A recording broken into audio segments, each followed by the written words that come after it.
Underdog Cup 3 continues. We are in Group B still. We are in the losers bracket right now, and we have our first map in the best of 3 series, Infernal Shrines, as the Sloth Sanctuary goes up against Fields Abzirman.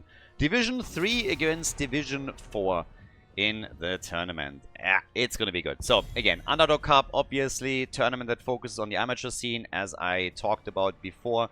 We have a bit of prize money on the line for all of the teams that are participating here. It's actually provided by me, guys. If you like tournaments like this, if you like events like, of course, the Murky Cup or like the Underdog Cup here, and you want to support those efforts, you can do that right here at patreon.com/Khaldor. Big shout out, by the way, to all of the people that are already supporting the stream and the channel there. Really appreciate it. Thanks a lot for the help.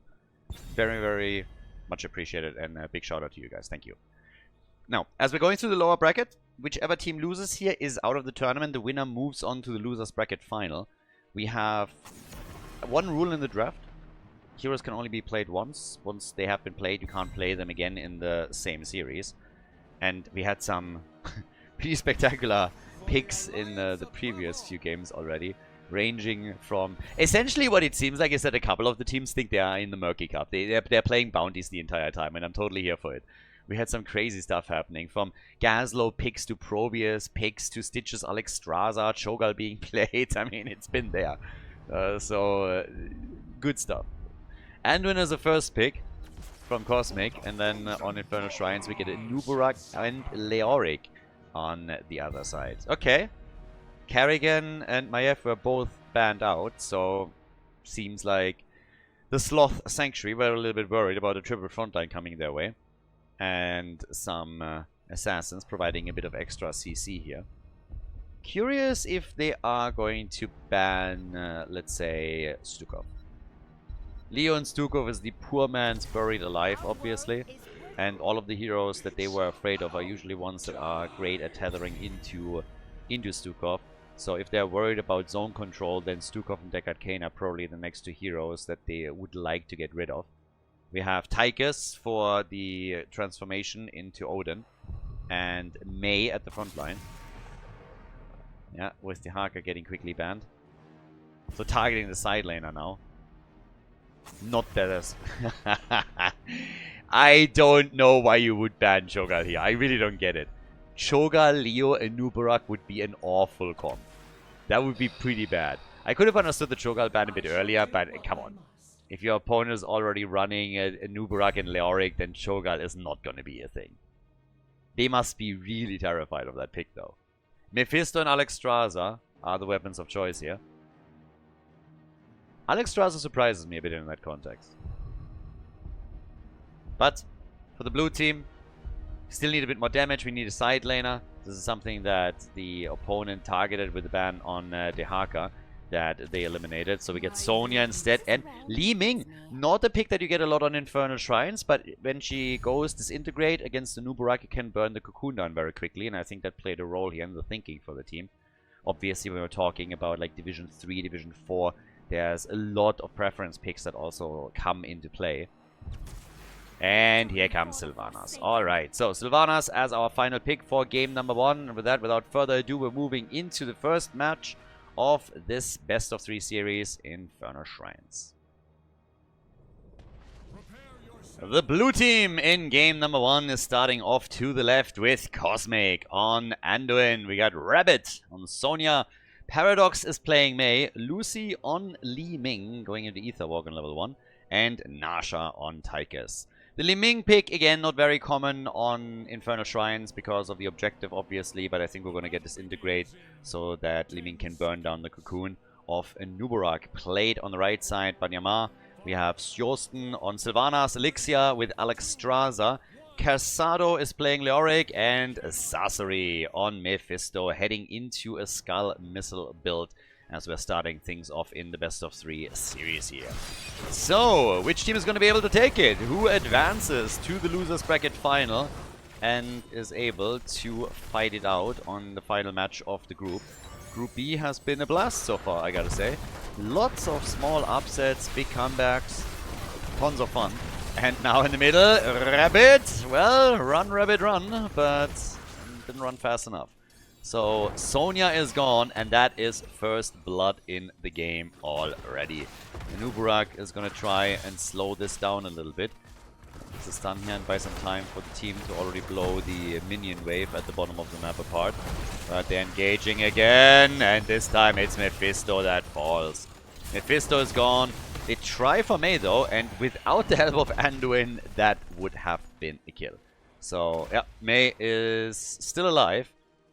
Team can now rotate and potentially even go for one of the mercenary camps here. So already a lot of aggression right at the beginning of the game. And Nuburak here again with the Legion of Beetles on level 1. Tychus has gone for the grenade build as you would normally see, and Sonya is just gonna slam away as we have the red team going for the objective, the early game objective, which is the mercenary camp, and that immediately triggers a reaction of the Sloth Sanctuary as they are trying the same thing over here. Gonna take them a hot minute though, so if Fields of Zeaman thinks that they can cut it, they might be able to move over and start to harass that, but yeah, they're not really focused on it. Didn't even check it out properly. I think they could have invaded this if they really wanted to, but they didn't, so now it's just a camp at the bottom of the map that the two teams can still fight for. And we'll see who is gonna start making a move for that. We got the bed of barbs in. We have also Neil Peasants for Leoric, and Li Ming is continuing it with Drum Parade. But the push to the bot lane is now slowly coming. And Sasori the entire time with his... with his damage that he brings in to start attacking the wall, a couple of the heroes too. Mephisto was for the longest time an absolutely top priority pick for maps like Infernal Shrines. So yeah, that's something to definitely watch out for as well when we have the objective up, and the first one is now being announced. So objective number 1 spawning in the mid lane, which makes also these shaman camps a little bit more important since they're going to travel through the top lane to apply their pressure there. So something that the teams have to watch out for. Sonya's already starting to move around here, wants to get some extra experience for the team before the actual battle starts. Unlikely that we're going to get 7 for any of them, so no additional talents, most likely. But the blue team is already on the point, so the red team is a bit late to the party. And I'm asking myself right now if they're even intending to go for the play, because they are really, really late here.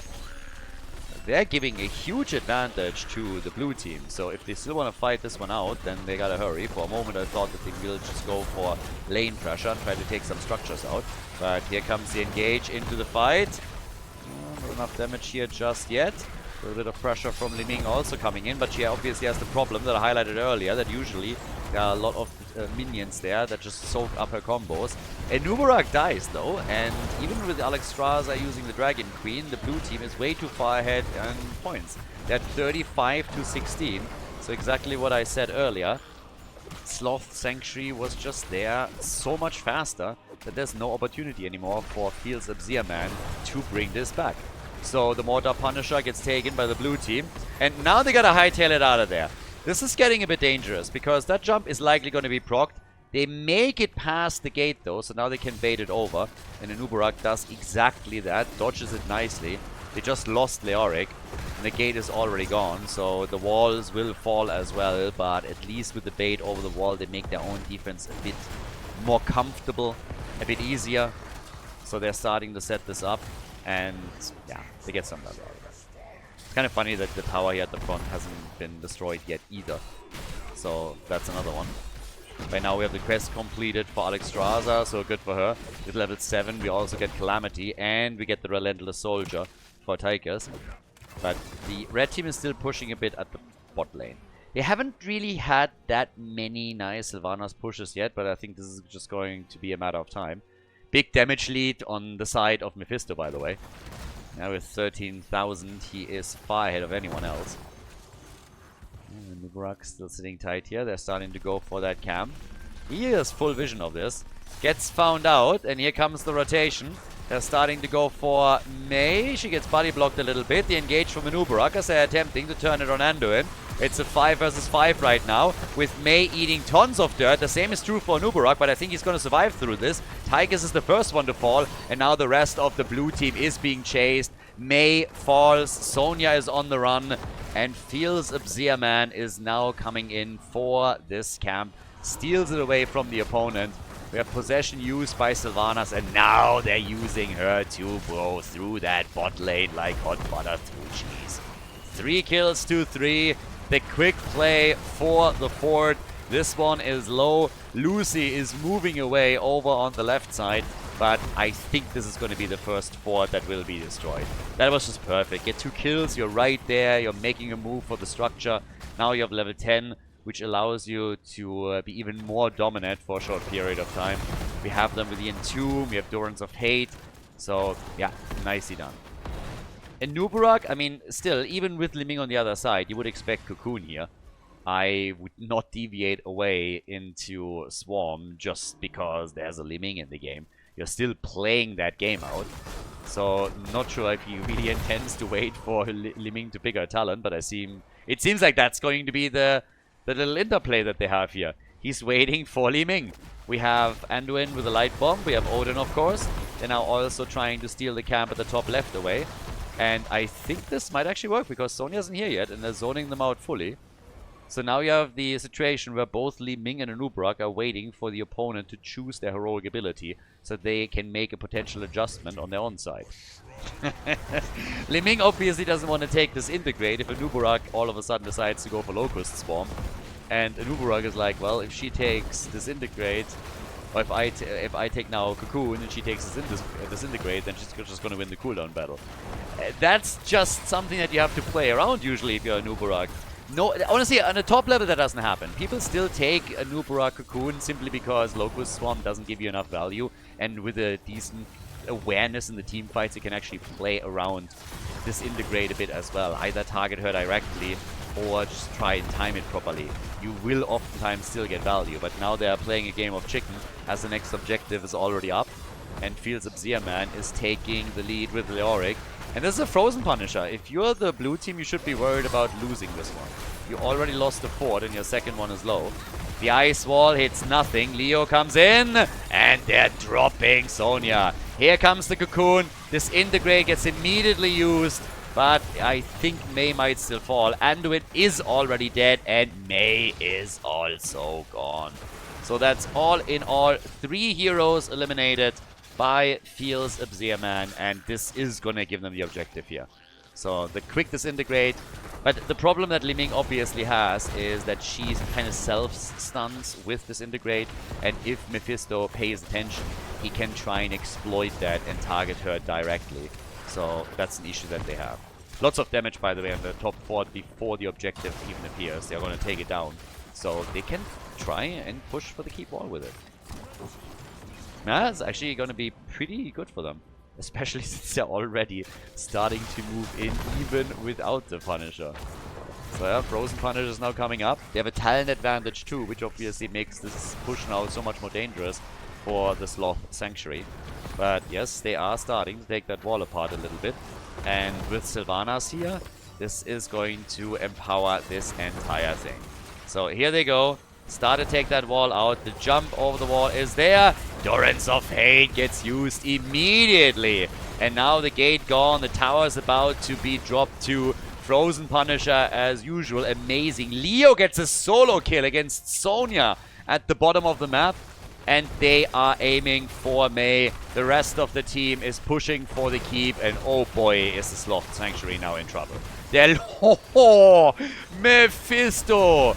Holy crap, that guy just destroys 38,000 damage by him as he drops not only Li Ming but also Tychus. Now the rest of the team is basically getting killed and the core is slowly falling. What a push! This is objective number 2. We're not even 10 minutes into the game yet and they're taking it. They're winning game 1, under 10 minute victory for Fields Man.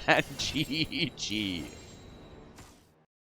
We're going to head straight into game number 2, but before we do, once again guys, if you enjoy the coverage on the channel here, if you enjoy the match, please like and subscribe. Subscribe to the channel, like the video. It also helps to boost the game to an even wider audience. And of course, it helps to get people back into Heroes of the Storm as the algorithm recommends the videos to people that were interested in Heroes of the Storm in the past. So again, before we continue, if you haven't done it yet, subscribe to the channel and like the video. Appreciate it. And with that, we're heading straight into the second map of the series. Well, it was quite the finish to the first map. Under 10-minute victory for Fields of Zeerman. I can't believe that they just like crushed through them like this. It was pretty impressive, honestly. They got way too many kills there towards the end, and after the 2 damage dealers were destroyed, it became pretty obvious that the core would take damage, and then it just said, what if we end it right now? So, a very quick lead in the best of 3 series for the red team. Now that we are in game number 2, we have 10 heroes that can't be played anymore. Dragonshire is the map. Sloth Sanctuary decided that they wanted the first pick for the second map. So the map choice was made by the red team, and they decided that they want to go to Dragonshire. So I'm kind of expecting a lot here. I want to know what exactly the red team is now drafting for this specifically. Dragonshire is a map that usually demands a little bit more coordination from the teams, because you need to hold 3 points on the map at the same time in order to get the objective. So normally when you see a team pick this, they are quite confident that they can make some decent moves here and control the map well. Globals play a big role here normally. So since we still have Falstad and Dehaka up, and so far none of them have been banned, I would assume that we're going to get at a minimum Dehaka addressed here. And Falstad is actually the first pick. So the Globals, as I said, Falstad starts this off. I guess Dehaka is not going to be picked on the side of the red team. Would be a bit shocked if the team that picked Dragonshire did not play around with some global presence as well. You can always get the Fruit Fly in, but like, hey, Trashwing is just not strong enough to really hold the lane properly. Or get the wave clear out, so it's not quite the same. They go ETC instead, so this could be a side lane ETC with Stage Dive. But interesting that they did not go for Dehaka. He's usually an absolute top pick for Dragonshire. So yeah, are we now gonna get a second global for the blue team? Are they gonna go Dehaka and Falstad here? Or are they just completely happy having Falstad, maybe ban Dehaka out? They go Tyrael. They go for a backdoor comp. Little bit telegraphed here, I think. I would have probably picked Morales later, but the problem is if your opponent sniffs it out and wants to play it safe, then they're banning Morales out and your entire draft falls apart. But they got Falstad, they got Tyrael and Morales. So yeah, what do you ban now if you're Fields of Zeerman? Do you ban Jimmy? Do you ban Greymane?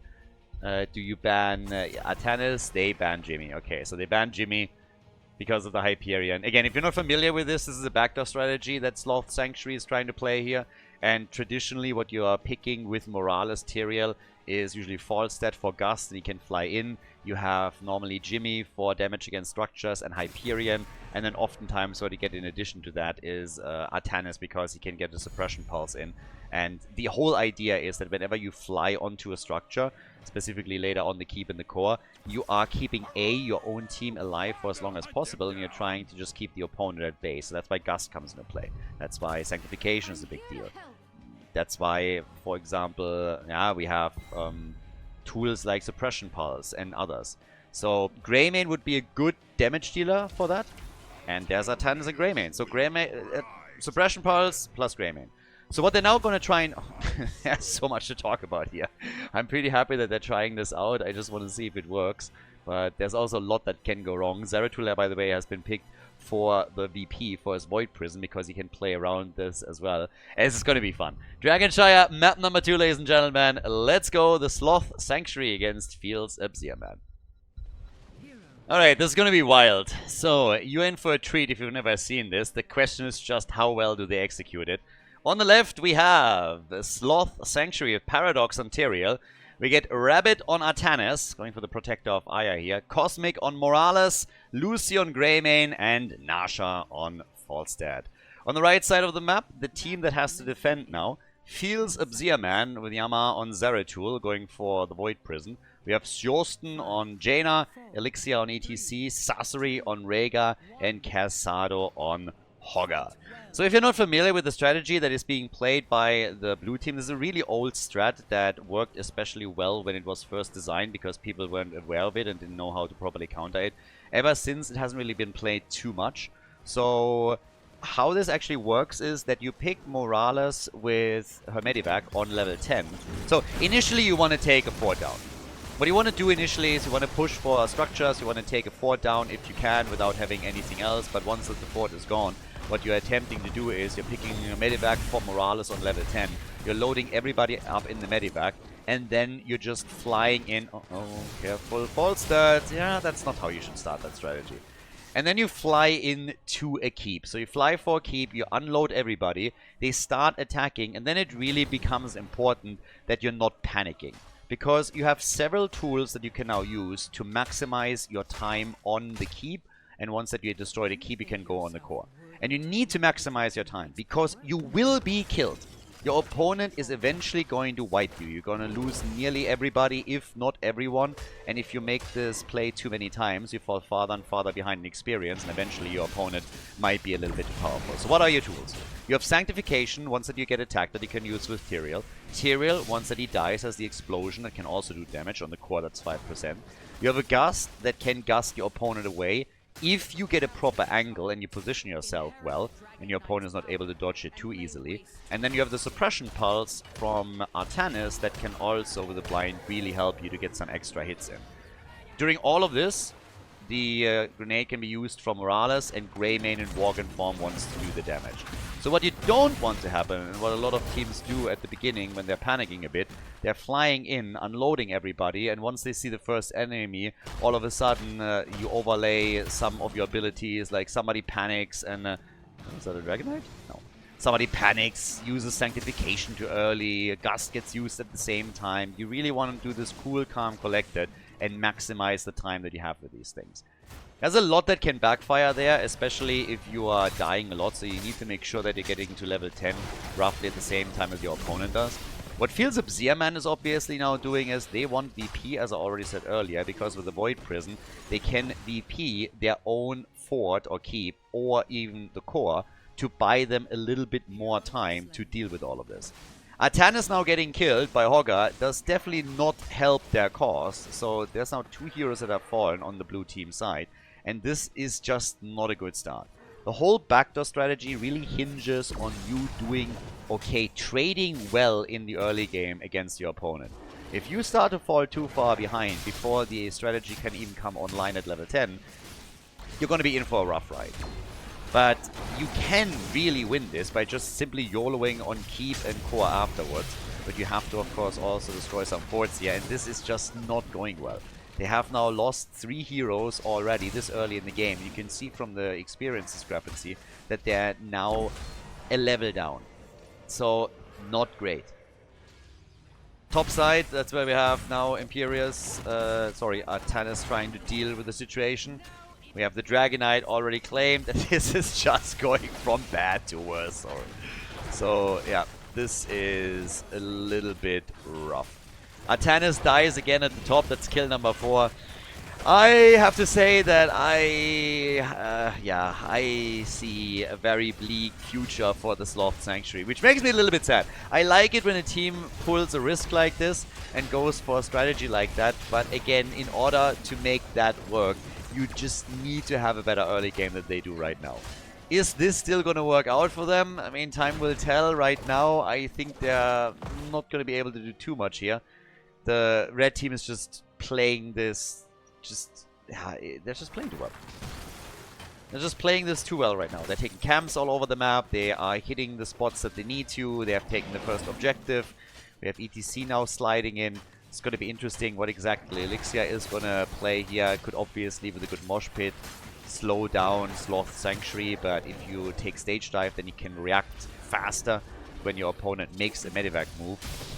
But right now, the blue team is still 1 level behind, so that is not helping their case whatsoever. Another thing is that we also, with the build here, we're not getting the boost for Greymane and his auto attacks on level 7 that you normally want if you're trying to maximize the damage that you can do to structures. This is more a build that you would see with Judgment, more so than anything else.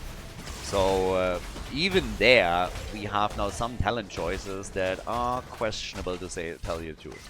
Here's the VP, as already mentioned. We get the Ring of Frost, we get the Shockwave from Hogger.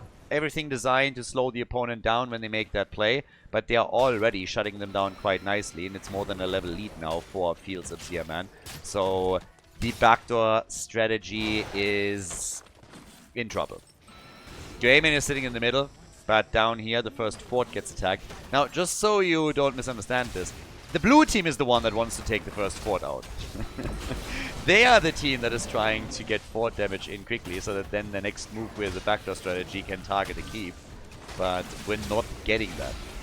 So, yeah. Let's see if they can actually execute a proper backdoor attempt with Morales at least. Right now we are, for example, up at the top. Artanis, that's where Falset should be, because Falset can fly in from anywhere. So they need to get him with the team if they want to make that move. But they're so far behind already. And it's another Dragonite that is now being fought over. So, yeah. Here's the Medivac, Sanctification, and they're coming in. They're trying to fly to the top from the looks of it.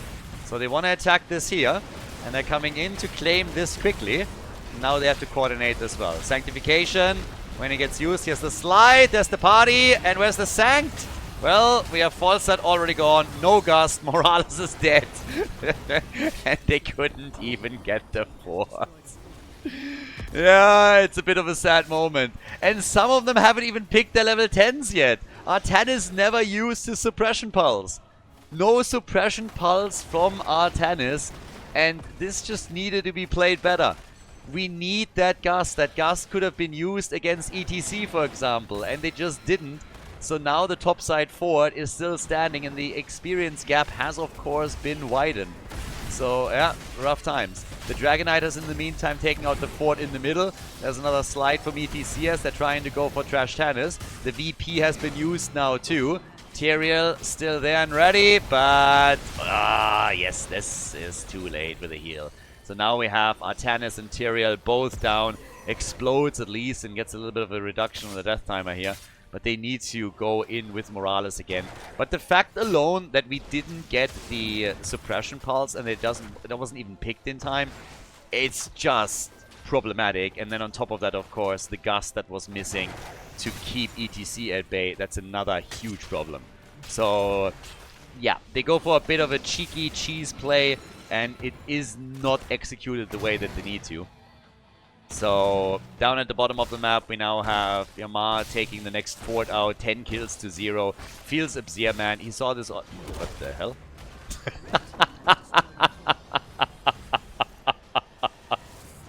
Alright, somebody's going for a dive. Yep, that's a new one. Don't see that all that often.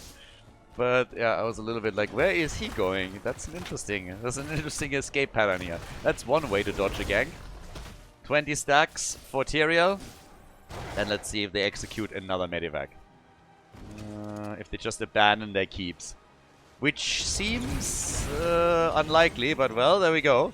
So it's time. But the keep is going to get attacked in a second. That is not a good trade. That's not the trade that they're looking for. They get the fort, I give him that, but...